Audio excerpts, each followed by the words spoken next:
सभी भाइयों को जय हिंद। भाइयों, कल आरडब्ल्यूए के अंकित सर ने यूपीएसआई को लेकर के फिजिकल कट-ऑफ जारी की है।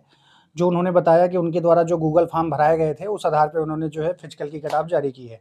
आप सब लोगों ने देख ही ली होगी, तो उस कट-ऑफ के बारे में ज़्यादा बताने की ज़रूरत नहीं है कि उन्होंने सामान्य वर्ग के लिए या ओबीसी वर्ग के लिए, ईडब्ल्यूएस, एससी, एसटी के लिए कितनी कट-ऑफ बताई है। ठीक है?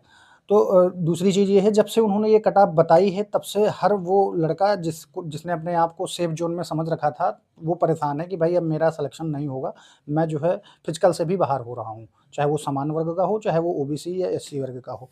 ठीक है?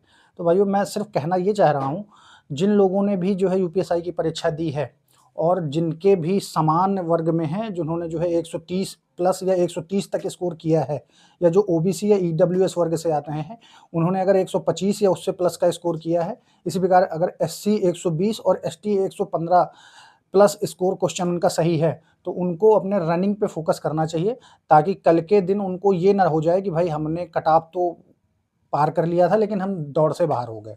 ठीक है? उन्होंने जो अंकित सर ने कट ऑफ जारी किया है, वो स्वयं इस बात को कह रहे हैं कि उन्होंने जो गूगल फॉर्म भरवाया था, उस आधार पे उन्होंने अपनी ये कट ऑफ जारी की है। तो वो कोई निश्चित कट ऑफ नहीं कि कट ऑफ उतनी ही जाएगी, हो सकता है उससे नीचे चली जाए या उससे ऊपर चली जाए।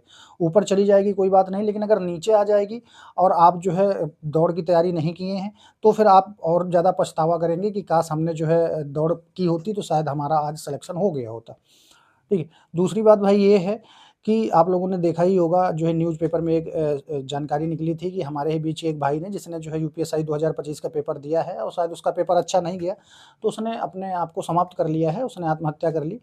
तो मैं उन सभी भाइयों से ये कहना चाहूँगा, जिन्होंने भी ये पेपर दिया है यूपीएसआई का या और अन्य पेपरों में लगे लगे हैं या तैयारी कर रहे हैं, उनको कोई भी ऐसा कदम उठाने की ज़रूरत नहीं है जिससे कि जो है वो अपने जीवन को समाप्त कर लें। भाई, ये सिर्फ़ एक पेपर है, इससे आपका कोई पूरे जीवन का डिसीज़न नहीं है कि अगर आप एक पेपर में फ़ेल हो जा रहे हैं तो आपका जीवन खत्म हो जाएगा या जीवन में कुछ और बचा नहीं है।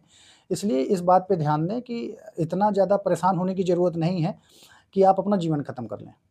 जय हिंद।